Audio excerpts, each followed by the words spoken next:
This is the Big Woods Bucks Podcast. Come explore the big woods and timber in North America with your host, Maine master guide and deer tracking expert Hal Blood. Listen to Hal and co-hosts Lee Libby and Joe Cruzy as they unlock the secrets of big woods whitetails. Each episode will provide valuable insights into the tried and true system Hal has used for the last 40 years to scout, locate, and hunt mature big woods bucks. Listen and laugh as the crew discusses Hal's legendary adventures and learn how to apply a lifetime's worth of lessons from the big woods to your own hunting and outdoor adventures. Welcome to the Big Woods Bucks Podcast. I'm your host, Hal Blood, and we're over here in Rangeley again. Because Lee won't drive to Jackman anymore. He's on his high horse. He's going next time. God. Yeah. No, I heard he Not wasn't. true. But anyway. What? Where? So he's here. You here, I Lee? delivered a I'm boat right today. here. I delivered a boat for you today. The least you can do is go back that way. I Reciprocate. Okay. I'll send you back with some. And Joe Cruzy's here arguing with Lee. Hello. No, we never argue. We Never. debate. Discuss.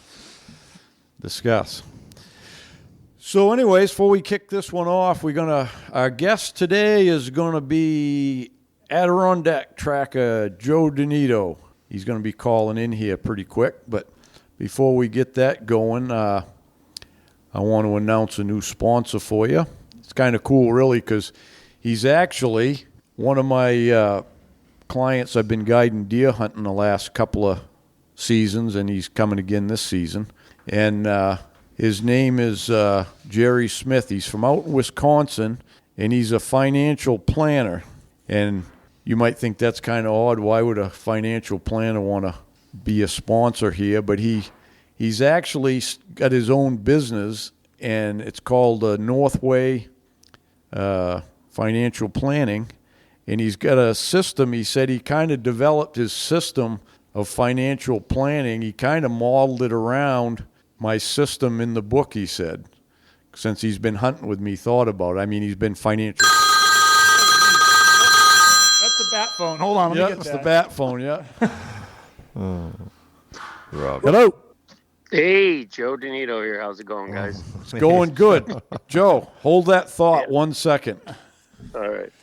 So anyways, Jerry is he's been financial planning quite a while here, but he's got some names for his the way he plans things out. He calls it his GPS for financial planning and retirement, and he wants to help some of you that want to, retire so you can have some more time to hunt. That's So what it's all anyways, about. You'll hear his ad on here from now on and stuff, and Okay. so great guy. So give him some support if you need some help with that area of your life. Maybe Yeah, you sounds maybe like a you do plan. too, Joe. I do. I never turn down financial advice. Comes to making money, it equals more time to hunt. That always equals good times for me. Yeah, that's right. Jeez. That's easy math, isn't it? Yeah. Yeah. When the answer comes with that kind of enthusiasm, doing the math problem comes pretty easy. Yeah. Yeah, I heard you was getting ready to retire. Yeah, I've been ready for, 30, 35 years. I don't know when it's going to come about, but I'm ready. Yeah. Oh, jeez. Me personally being ready is not the holdup. Financially, maybe, and a little obligation, maybe, but personally, I'm ready to go. Yeah. I wouldn't have any trouble with it. You got the torch going on down there today too, Joe? Yeah, I right before you guys called, I had a breakdown, and it's a good thing I finished it probably about just enough time to get the grease off my hands and answer the phone. So it worked out good timing-wise. Yeah. All right. So It wasn't that shit spreader again, was it? No, thank God. This happened to be the truck that feeds them that creates that mess. Oh. But, I got a sprocket that keeps stripping out my keyway gear, and I got to order a whole new gearbox. And it's just been prolonging it for long enough, and now I got to make the commitment. Yeah. So You're the one that keeps the farm running, huh? Yeah, well, we all do our part, but I'm the one that when it breaks, I get the call. Yeah. I'm familiar with that. Yeah. If I got a piece of baling twine, a crescent wrench, and a pair of vice grips, I usually can get it back up and running. And don't forget the duct tape. Yeah, oh yeah, got a little duct tape, maybe a piece of wire, Yeah. just in case the string don't hold. They call that baling wire on the farm, don't they? Yeah, oh yeah. Yeah. We call it the update kit. Yeah. Around here. and then if somebody's around, that's a farmer update if we really get creative. Yeah. Yeah, we get it running. So the main thing is to get it running. Yeah. Yeah. Get whatever going. So it's always a challenge. Yeah. How's the weather over there, Joe? You know, we're breaking up pretty early this spring. I don't remember a time in March. Well, maybe right here where I live, but I'm just 40 minutes south of the snow belt. And we're losing our snow. We've got it here and there, but a lot of the south sides are all wide open, and most of the fields now are down to nothing. Well. But I was up north where I hunt in the Adirondacks yesterday, and they've got quite a bit still in the woods, but their south slopes are starting to open up and starting to see bare ground. So, Yep. Yeah. and we're in the 50s, almost 60 today, and even up north it was in the high 50s yesterday. So we're getting that warm spell. I'm sure you guys are in for as well. Yeah. Yeah, we had it yesterday. It was about 55 at the house, and the snow went. I can tell in my yard because we haven't had as much snow. We talked about that, but my well casing out in the backyard, that's my gauge when it starts to go, and it looked like it dropped a good 2 inches yesterday. Yeah. And we're supposed to have 60 degrees now for 4 days, and then rain the end of the week, some rain, and 40 degrees in the 40s. So I'm pretty sure by the end of the week. We're going shed hunting. Yeah, going shed hunting. Yeah, I would think. Well, you boys don't got to wait till the snow's totally gone to shed hunt anyway. Don't you want a little hard pack on the bottom to see them sticking out here and there, or do you wait till it's gone? Doesn't matter. It's easier walking if it's all gone, but Right. yeah. Right. Because a lot of times you get in the shady spots and it still might be up to your knees, in places. Rough going, yeah. Yeah. Yeah. But the deer will be heading for the high country pretty quick here. I wouldn't be surprised if by the weekend they start heading. They're gonna move out quick now. Yeah. And of course, a lot of them didn't yard anyway, so they're already out there. But they'll get in those hardwood ridges, and it's going to be unreal for late March for the deer to actually get green stuff off the ground. It's crazy, but that's going to make such a difference in the fawns last year's and then the ones they're having this year, because the does will be a lot healthier and stuff. Right. So, Right. Yeah. I read a little article on a Michigan or Upper Peninsula, I believe it was, one of their deer studies back in the late 60s, early 70s.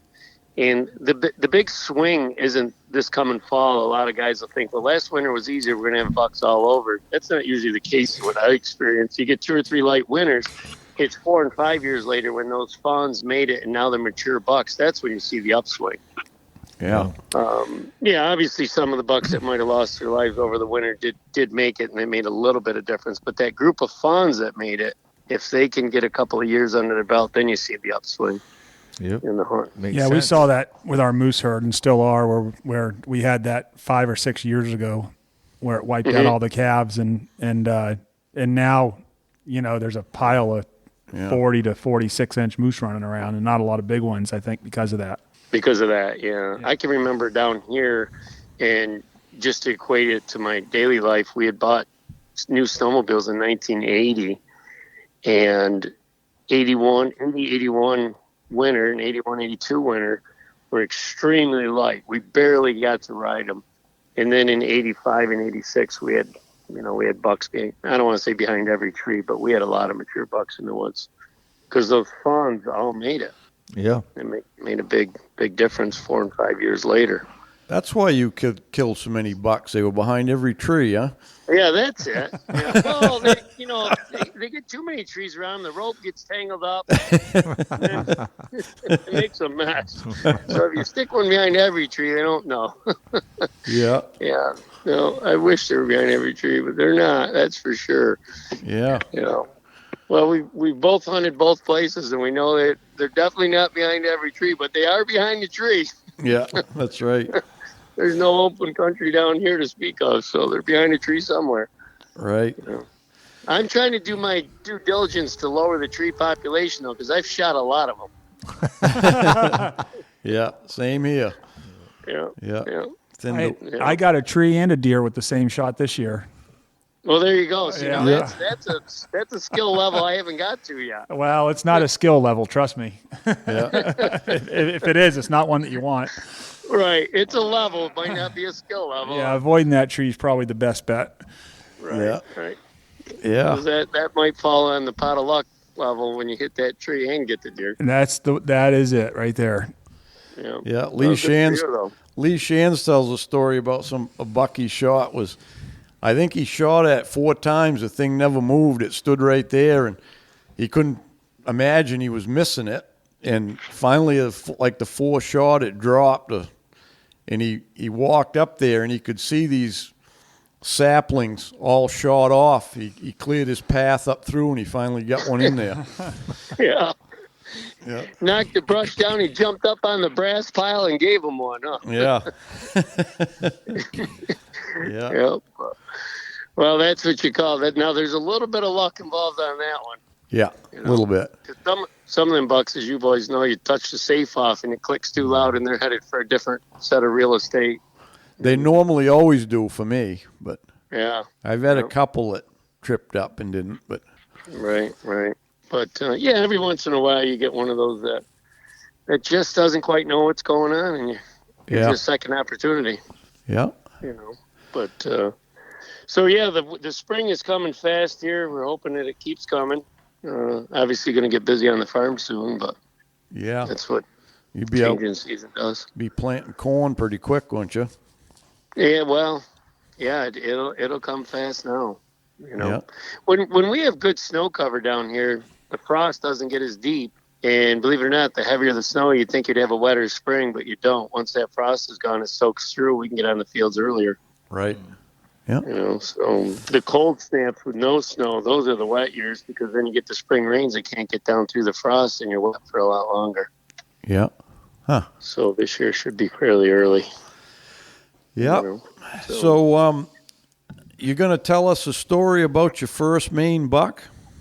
Yeah, if you guys are willing to listen to a couple of details, I won't make it too long, but it was I want to preset it with, I'd been up to Maine a few years, and as Hal calls it, I had a monkey on my back there. I'd let quite a few bucks go, smaller ones. I missed one or two, and finally got her done this year. Yeah. I was fortunate enough to get a really nice buck in the Adirondacks. We had a snow in November, first week. I believe it came on the 1st, and I killed my buck on the 4th. So I started hunting on the 2nd and got a real nice buck on the 4th. So then toward later in the season up in Allagash, they had some snow, and jumped in the truck and drove on up. And I want to tell you, Hal, you always talk about them big tracks. I'm pretty convinced not only did I shoot my first Maine buck this year, but I also seen the biggest whitetail track I've ever seen. Yeah. If you want to see them, quick back set. You got to What's come that? up to Maine to see them biggest tracks, don't you? Oh boy, this buck. I seen it was a really strange day, because I think I seen the biggest Maine buck track I'd ever seen early in the morning, but it was older. And that afternoon, I seen one bigger than that. So I seen 1 and 2 in the same day. That's a good day. Yeah. Is that the same day you killed the buck? No, Different day? Yeah, just to fill in the details on that one, the one track was too old, and then they were, he was too far ahead of me to catch by the time I saw him. And when I saw the really, really big track, it was probably 1:30 in the afternoon, and he was with a doe, and I knew he couldn't be too far. Why would he leave her? The track was made during the night, so I was probably 12 hours behind him, but I know he had the doe with him. And every time I left that 10-acre patch or 15-acre patch that I thought I had him beelining out with the doe, he'd leave it for 400 or 500 yards or 300 yards and make his way back into that 10-acre patch. And I said, geez, that wasn't the exit run. And I couldn't do it fast because I knew it was close. And as luck should have it, I ran out of daylight before I got him figured out. If the track had been a little bit older, or had he been alone and I knew he wasn't in the area, I would have just circled that, went a lot faster on each one of those exit runs, and probably would have had some time to make up on him. But him with a doe, you can't do that. Did you go back the next day and see if you could pick him up again? Well, this is where you need a little luck. That was Saturday. Oh, yeah. Can't hunt in Maine on Sunday. And snowed on Sunday night, and everything had changed. So I did go to the same area to look for him, but it was, and that brings me to the day I shot the buck in Maine. In the morning at 6 a.m., it started raining. It had snowed maybe 2 inches during the night, and we had a warm front coming in that was going to come in during the night and into the day. So as the night went on and it snowed a couple inches, it was warming up before daylight even got there. So now in the 8 o'clock a.m., it was pouring rain to the part where if you were in your truck, you had to run the wipers on medium. I mean, it was pouring. And to set the tone, there was probably 5 inches of snow on the ground and raining as hard as you've ever seen it rain in the winter. And so I said, well, I'm going to stay in my truck a little bit and drive around, try to find a track because you're going to be wet in 20 minutes out in that rain. And for probably an hour and a half of travel, trying to get into an area where I wanted to go look for a track and hoping the rain would stop, which it didn't, I never cut a track.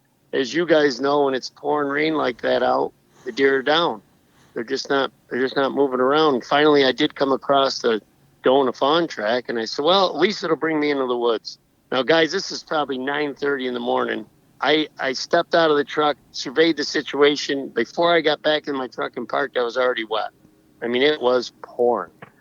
But talking about the last hour of the hunt, I knew that was the last day because that night the forecast was for 19 degrees.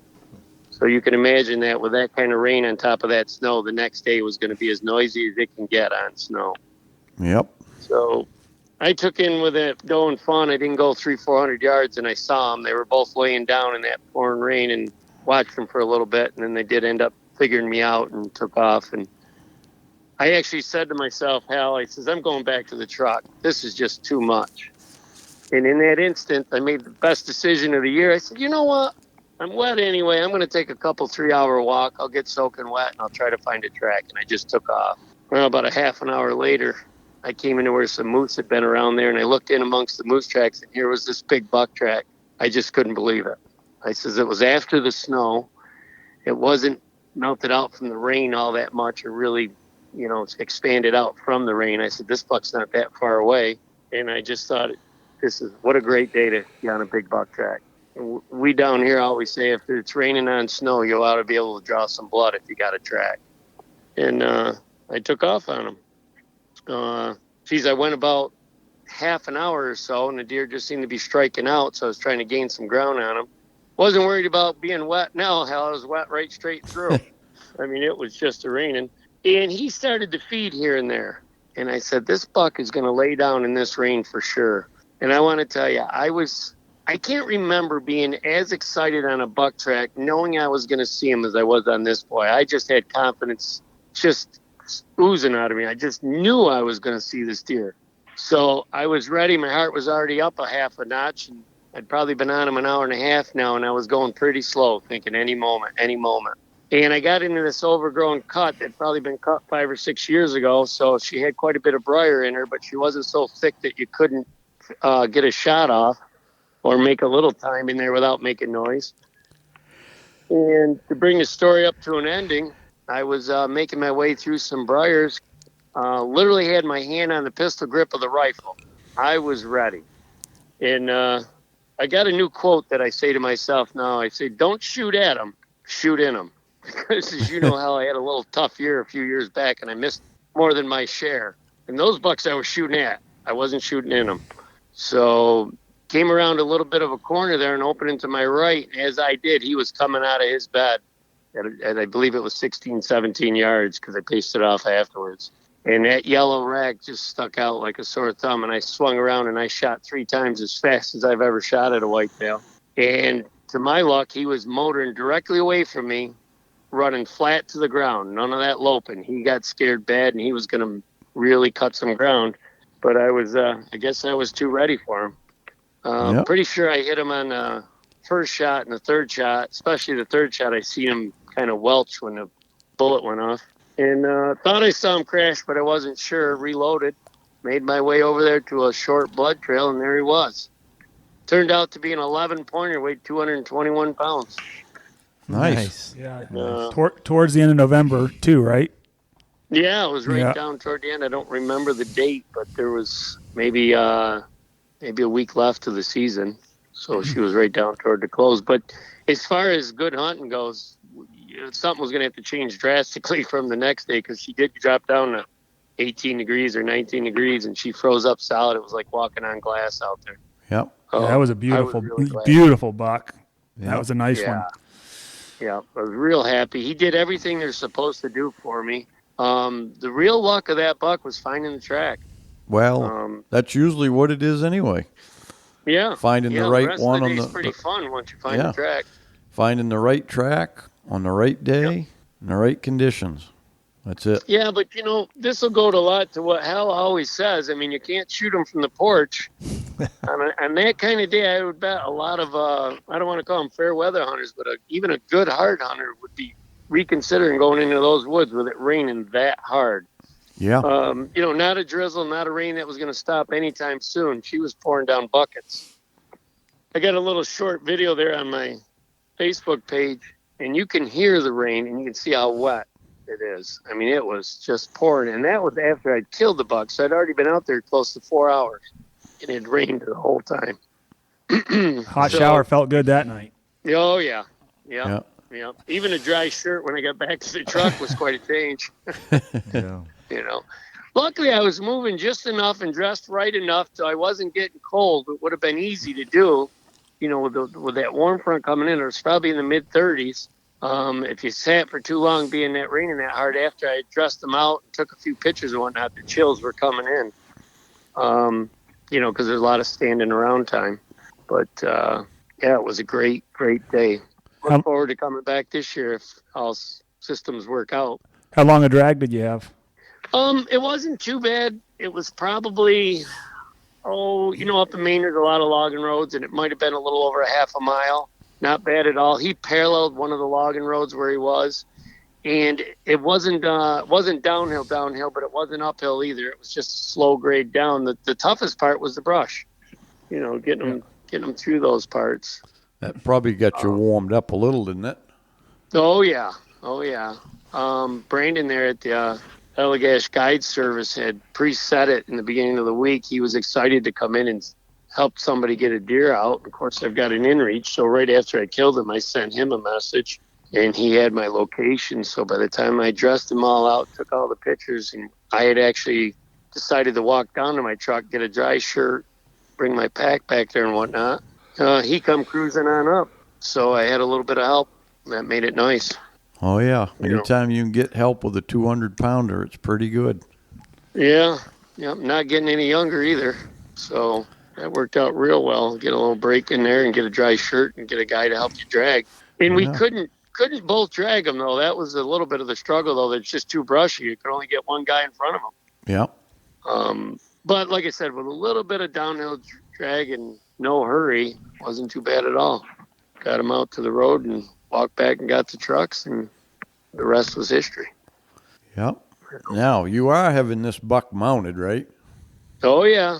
I took him down to my taxidermist down here in New York, and he's been doing it for 40-plus years. He mounted my first buck in 1979, and he measured it up. He says he's only seen a half a dozen with a head that size.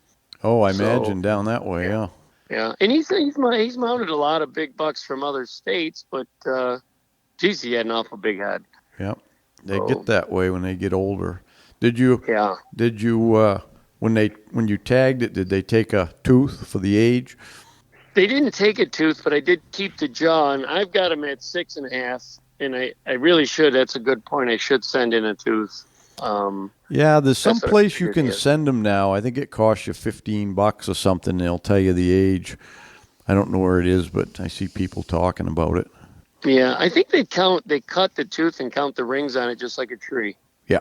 That's what I've heard. So I should look into that myself. I've got a half a dozen jaws around. If I get the exact age, it would help to compare them to more bucks coming, Yeah, I think we figured that my Brutus buck was 6.5 too, and any of them bucks when they get 6.5, they're going to get a pretty big head on them. Right. So that wasn't. That's a good bring. Go ahead. I'm sorry. Go ahead, Joe. No, I was just going to say that brings me to that point we were talking about the tough winters and whatnot. When them bucks get to be 4.5 to 6.5, and even though they're rutted down pretty good, they in that Michigan study were one of the last ones to die off. You know, the fawns were first, the old does were second, and the bucks were third. So even though you guys get some tough winters, and I've talked to Hal every fall, obviously, and you always got a few bruisers around to go after. Yeah. You know, it's... Yeah, there's always going to be some. You know, most of them still up here are dying of old age. You know what I mean? One way or the other. Yeah. Old age could mean they don't make the winter, but that's a function of old age, you know? Correct. Yeah. Correct. Most of them big ones don't get shot. Right. And people would be surprised, I think, to how many will die. I mean, I remember when Charlie Alsheimer did some studies, and some of the bucks he even had in areas where they weren't wild, but it was 300-400 acres of fence, and they would die in September. Yeah. And you just never think of a deer dying in September, but when you get to a certain age, there's a lot of different things that can come to play and take their life. Yeah. You know, and I'm sure the lion's share are from the winter, no doubt. But, yeah. Like you said, it's just a function of the way the life cycle works. So that was the second buck you killed last year. You said you shot one in New York, and I was just looking. That was a beautiful buck too. Yeah, that was a big 10-pointer. He had some long tines. I'd real quick on him. I did something I don't normally do on that buck. I was down low, and the snow had a little bit of crunch on it, and I had come across the track I felt worthy of following, but it was pretty noisy. And the track was older, and he was with a doe. And I said, you know what? I said, I'm going to go up on this. It was a mountain, but not a real big mountain, but it was a good, hour climb to get up toward the top. I said, I'm going to leave him alone for a while, let him lay me down some fresh tracks rather than go in there and scare him off. And that afternoon was going to get in the 40s. So I said, that's going to be a lot quieter from 1 to 2 o'clock on. I said, let me just go up here and kill some time on top of this. So I went up the mountain, I got on top, and lo and behold, Joe, I come across the track. I said, well, there's another one worth following. So I started on him, and now it's getting a little warmer. It's probably 10:30. And I says, this deer's feeding too. I don't think he's all that far away. So like I say, every once in a while, you got to have a little luck on your side. And I found this track. I didn't go 500-600 yards, and the buck is feeding, and it's warming up. So I said, let me sneak on this one for a while. And started sneaking along, and got into an area where I could look down to my right was a slope going down, and I could see quite a long ways, and poking along there just looking for him. And I come around a little spot where it opened up to my right, and I looked, and he was laying in his bed 60 yards away looking right at me. And, of course, I didn't know the points because when they're looking right at you, you can't count anything. But I said, boy, he's got some long tines. That's a nice buck. And I swung the gun right up, put it on his shoulder, and touched her off. He took off on a beeline. I shot again, and I saw him crash. And I said to myself, geez, I says, he's not real wide, but he sure is tall. And I had it in my head he was an 8-pointer just because that's what you think when you shoot a deer. And went down, eased my way over to him, and it come out to be a beautiful 10-pointer. I was real happy with him. Yeah. And that's the real short version. You know, when I tell the story, when people think about the story, they don't think about the climb up that hill, the long flat before the mountain, and cutting across the mountain and then figuring out the deer's close. It seems to happen real simple, but when you're climbing that mountain, you're working up into a sweat, and you're not sure you want to go all the way to the top and whatnot. That's some of the work that gets left out of the stories. For sure. Oh, it always does, yeah. A lot of times people, if they haven't tracked much, especially in the mountains, they don't realize what you're going through to get them deer. It ain't just like you get on a track and walk around on it for an hour and kill the deer and drag it out. It don't happen that way very often. Yeah, in fact, if I do a seminar or two and somebody asks me, they express the desire to go track, and I tell them right out, I said, unless you want to see a lot of new ground and enjoy walking through the woods, tracking might not be for you. You got to enjoy that part of it. The tracking is the fun ending, but you got to enjoy going through the woods, seeing country you think nobody's been in 20 years, and finding new locations and just enjoying the woods, putting on some miles, because just picking up the track and going and getting the deer, that's what their desire is, but that's 10% of the game. That's right. That's called enjoying the journey. That's right. And it is a journey. Make no mistake. Yeah. You're not going across town to pick up some milk. You're headed across country. Yeah, that's right.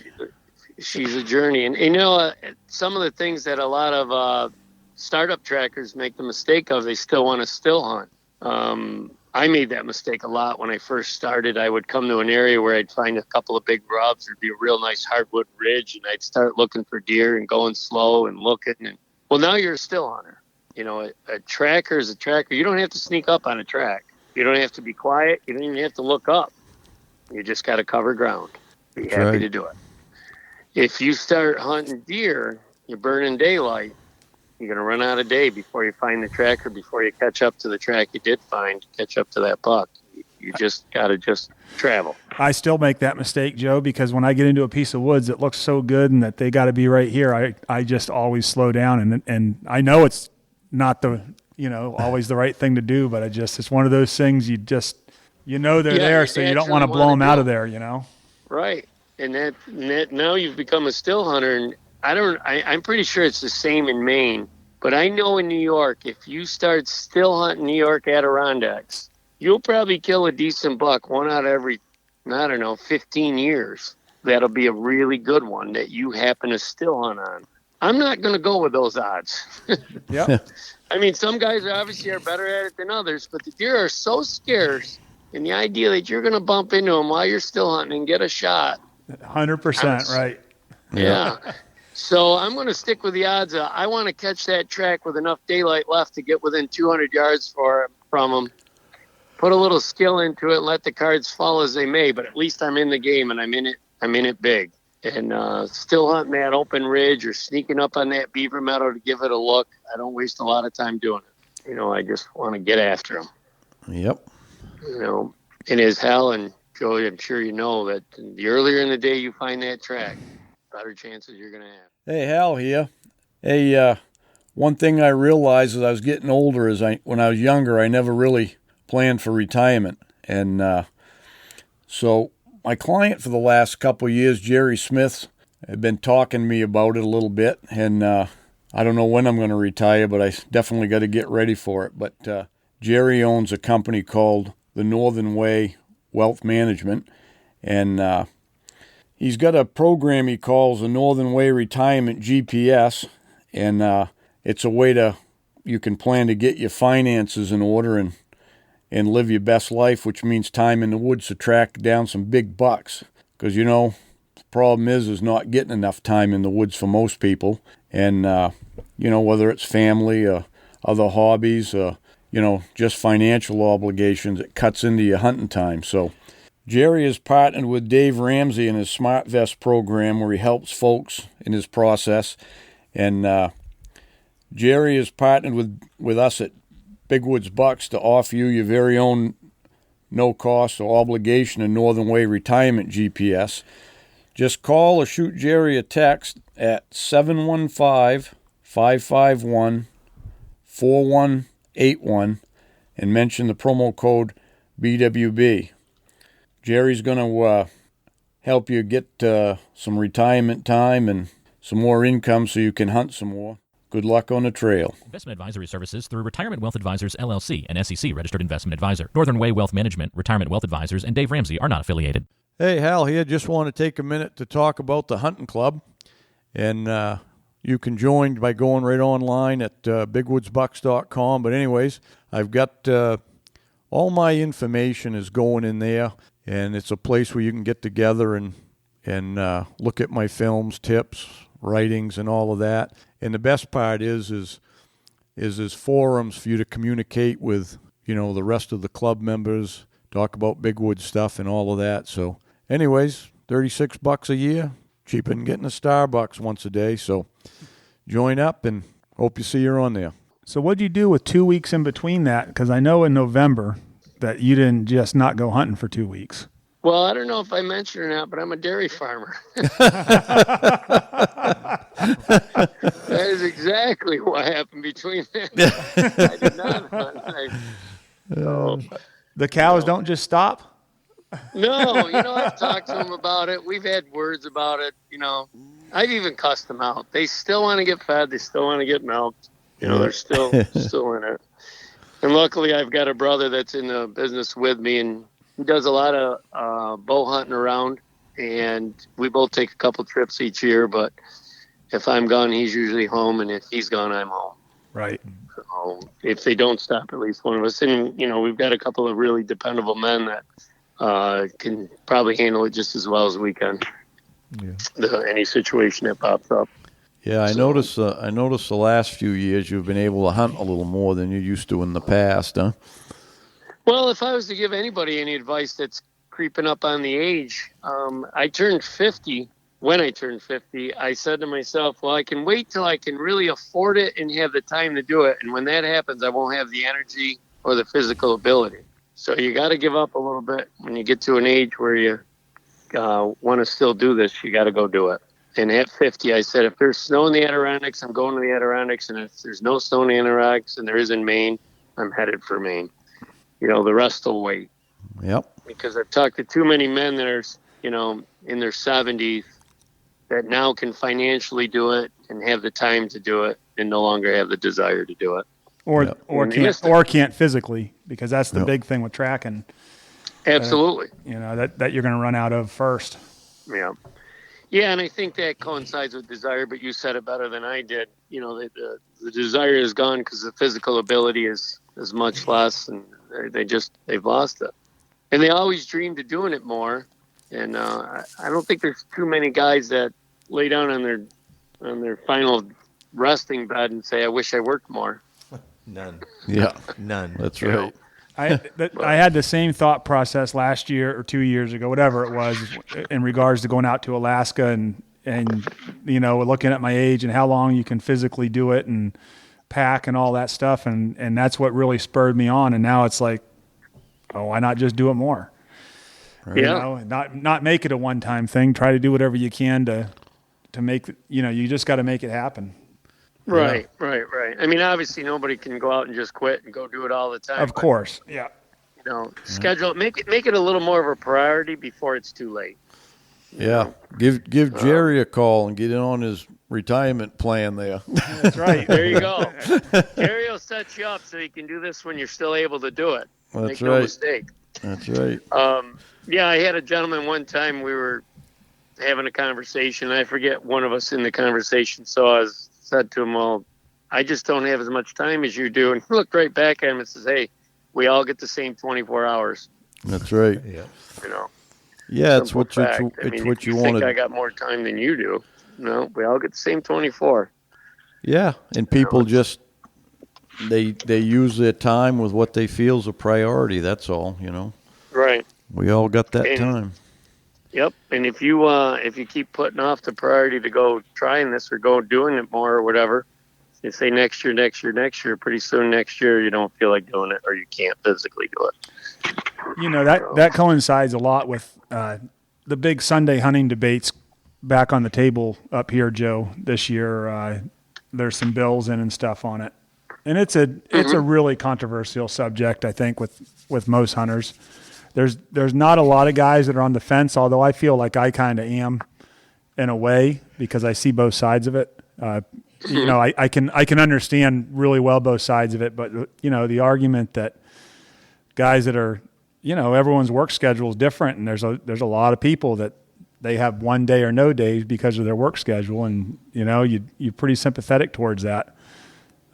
Sure. In the Sunday hunting argument, but then the other part of it, there's a lot of arguments going the other way too. Was that originally imposed on you guys for hikers to be able to go in the woods that there wasn't hunters? Was that the original?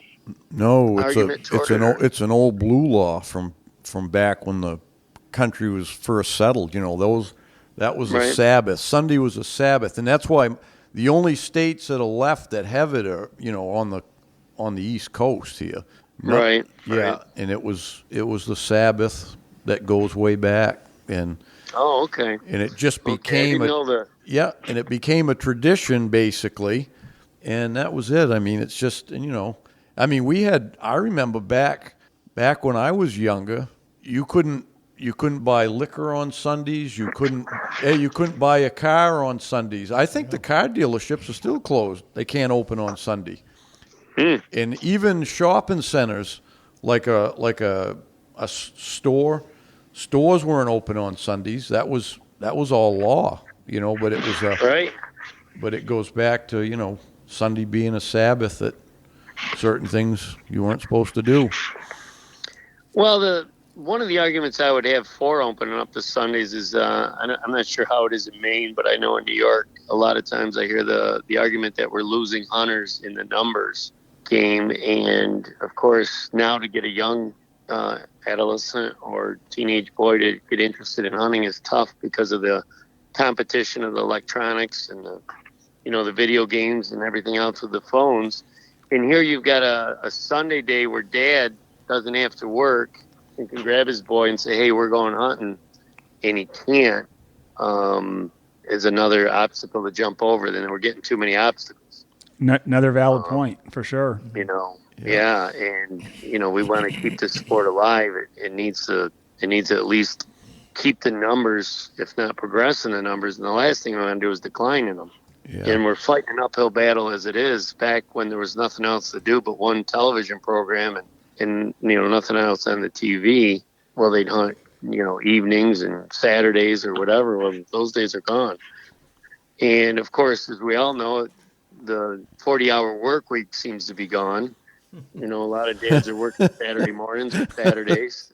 Yep. Yeah. Well, it depends if you're the employee or the employer, right? Well, The that's employer's very true. still working Yeah. 75, Yeah. 80 hours a week, and the employee wants 32 full benefits. Yeah. Exactly right. And whatever side you're on, it always seems like Sunday, and it might go all the way back to the reason why this law was originally put into place was the day that they didn't work. Why the car dealership were closed and when that was kind of a family day, I know, as well. And here, one of the things that you could do traditional-wise is closed. Yeah. I know. So I don't know if you guys could try it in the upper half, the northern part, and not the southern, or maybe something, but I don't know where the laws or what the legislation's leading toward, but I'm certainly for opening it. They've tried it a bunch of different ways. We'll see. They just, I don't know how it's exactly worded. I've heard things like this time they're trying to do it so you can hunt on your own land on Sunday, but the biggest issue here is all the land in Maine is privately owned. You know what I mean? And anytime you say you're going to push for Sunday hunting, all the landowners, in southern central Maine, they don't want it because a lot of them don't hunt themselves anyways, and they just want a day that, it's quiet around their land. And I suppose you can't blame them for it. So they threaten to post their land. So, that kind of. That wouldn't be good. Right. And it We're would only change talking about the it's unknown how the state would the state take time off, because now you're adding 5 or 6 more days of hunting, so essentially a week of hunting where there would be more hunters out, so that affects the kill. The southern part of the state, probably not a big deal because they're always trying to knock the numbers down anyway with doe permits, but would it make a difference up in the northern part because there's more deer being killed, or would they cut the season back some so that they're, to maybe target what their harvest goals are? Right. And I don't know how it works in Maine. I would imagine it's pretty much the same, but I know in our northern tier, especially in the Adirondacks, the hunters have very little effect. As Hal said, most of them die of old age. Would have very little effect on them. I mean, our season is very lengthy, and we still, it's more the winter kill than the hunter kill. I don't know if they would ever consider even doing 2 Sundays out of the season. And my argument to the landowners would be, it's only for the month of November, that you're missing your Sundays. It's important to the sport, but I think you guys both know that it's going to definitely be an uphill battle. Yeah, well, we'll see if these go through our legislature, and it may not even make it out of that Fish and Wildlife Committee. We'll wait and see, but time will tell. Yeah, it'd be nice if there was a compromise in there somewhere, somehow, that both halves win a little, that maybe 2 Sundays out of the month or something as a trial or something to get it opened up. But Yep, for sure. See what happens. And it does, it affects the revenue a little bit. I know as far as the guys coming up there, sometimes they plan a trip a day or 2 less, depending if they were going for 7 days or now it's down to 6. They might have gone a little longer, pulled the weekend in on it. I leave because Sunday's closed, so I might have stayed. I bring the money back home with me rather than spending it there. I don't know if I had much effect, but Yeah. Well, everything does, yeah, everything comes into play a little bit. Yeah. Well, my goal this year is to shoot one early in Maine, and then I can come out in the Adirondacks and thin one out for you. Yeah, buzz on down. Well, you've done that for me before, Hal. Yeah, especially the last. And I'm open to reverse the order. Yeah, especially Maybe the last we'll one. stop and have coffee somewhere halfway in between. Yeah. You're headed for my place. I'm headed for yours. Yeah, it is. Yeah. Well, we always have a good time. I think there was a stretch there, Al, when you had, I don't know, you coin phrased me as your good luck term. I think there was a stretch there. It was either $4 or $5 that was there when you shot them out of 7 or something. I don't remember the numbers exactly, but I'd show up and you'd shoot a buck. Yeah. Yeah. And I think this year we shot our bucks on the same day. Or maybe you got yours the day before, but I almost think it was the same day. Yeah, was it? It was Monday of the Thanksgiving week, right? That was it. Yeah. That was the day I killed mine. So it was the same day. Yeah. It was. Yeah. It hadn't started raining here. We had got a skiff of snow in the night. Just to say it was covering a little bit, covering the leaves. Right. And then it was drizzling, a little misty drizzle when I left the truck in the morning. But I think I shot that buck within the first, I don't know, I only think maybe it was an hour or something. And then it started raining pretty hard when I was getting it out. But yeah, that was definitely the same day. I remember that now. Of course, I was 4 hours north of you, where there was more snow and it was raining harder. And I think if not for a commitment to a client, you probably would have been right up there with me. Oh, yeah. With a little better snow and a little better active, conditions. But it all worked out. Oh, yeah. It always does. Yep. That's for sure. Hal here, and I just want to take a minute to talk a little bit about Onyx. Been using it now for about a year. Deer hunting, moose hunting, turkey hunting, all of that. And really come to really like it. I like the satellite imagery mainly because I can locate hidden fields, for turkey hunting, the bogs for moose hunting. You can tell the different stage of cuts up here in the big woods for deer, whether it's clear cuts, select cuts, see the skid roads, and it's really a big help I found coming out at night. It's can really tell you like the easiest way to get out, if you got a couple miles, a couple hours to walk out.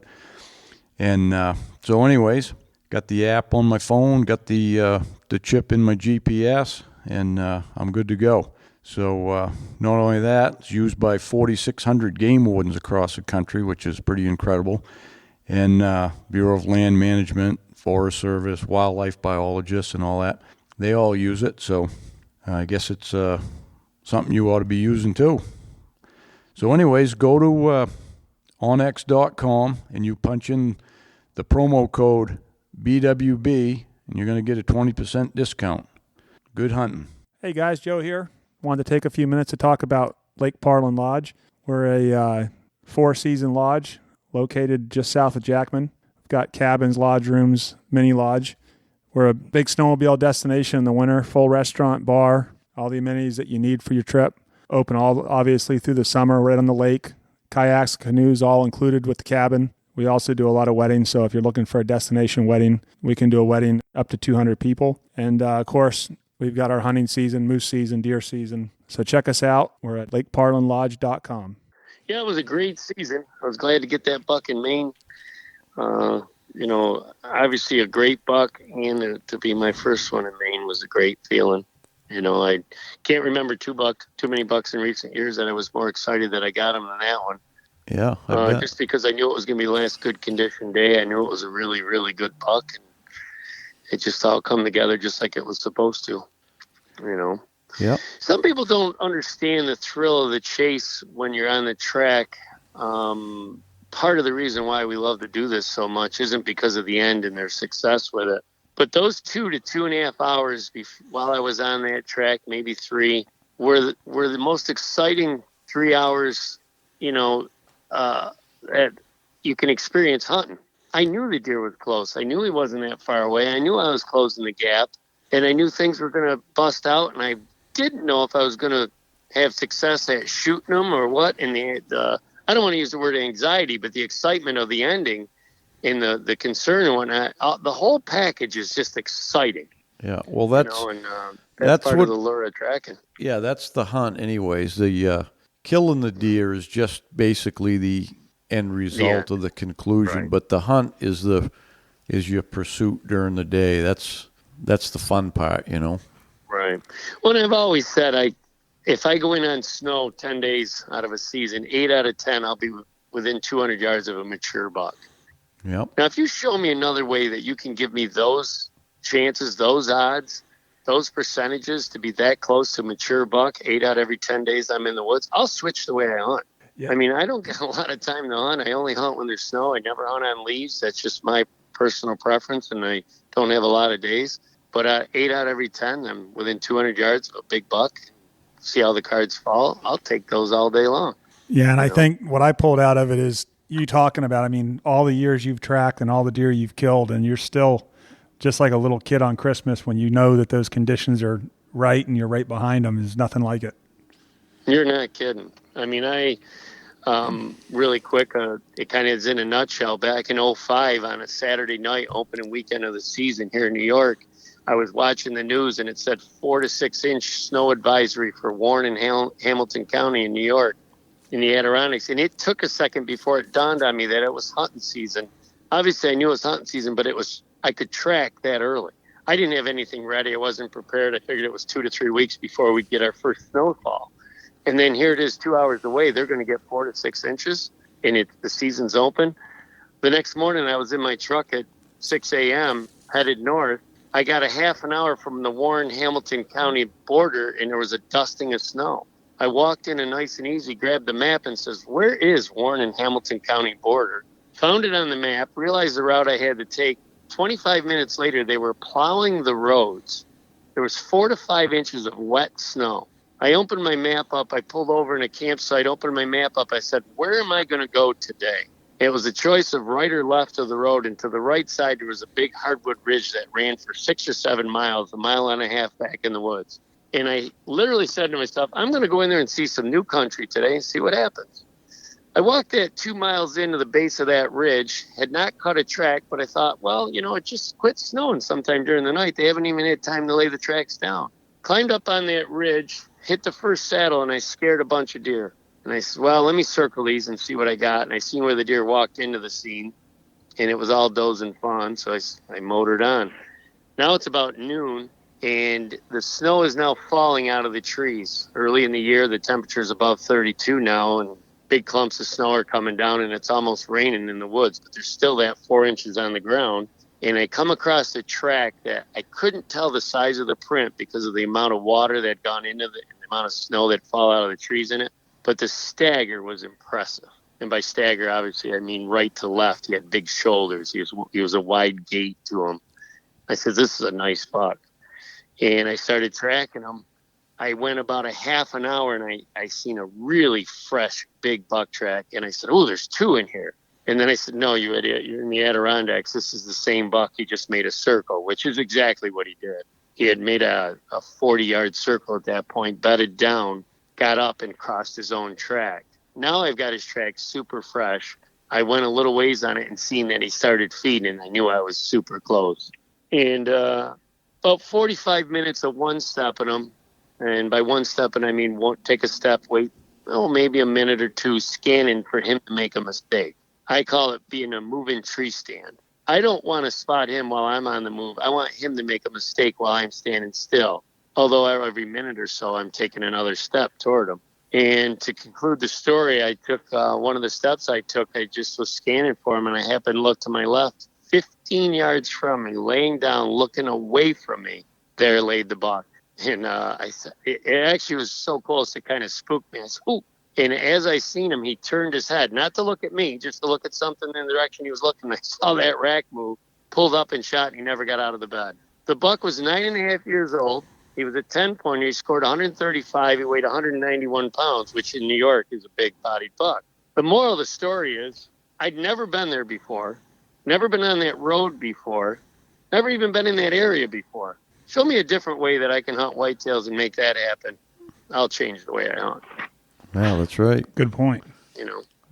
It's just, go ahead. I've done the same thing a few times. Yeah. The snow, I tell guys all the time in the seminars, don't give up your bow stand. Don't give up your tree stand hunt. You don't have to give up your deer drives if that's what you do here, or still hunt, or whatever you do. But mark a couple days down for when it snows and you want to go up and see some new ground. Give it a shot. Yeah. A lot of fun. Yeah, well, that's a good place to wind it up. Lee Libby's got to get up on the roof, he said, and pound some nails. He's got to load a snowmobile for me first, and then he can. Oh yeah, we got to load up a snowmobile. Joe and Lee made a big trade the other day there. Did they? Yeah, sporting items. Yep. Joe, summer gear for winter gear. Yeah, Joe had a pleasure boat that he wanted to get rid of, and Lee had a snowmobile he wanted to get rid of. So they made a deal. Sounds like a win-win situation. I think it is. Yeah. I think Lee's honey's more excited about it than Lee is, though. Well, that could be. Lee's honey's probably more excited about it than Joe's honey is excited about his too. Yeah, Since she's not going to be riding on the back of that sled. Well, we appreciate your time, right. Joe. Yeah, thanks for being on again, and we'll be in touch. No, yeah, it's always fun to talk to you guys, and hopefully this year will bring luck for everybody. We'll see what happens. Hopefully the snow will fall in a good amount during the season. Yeah.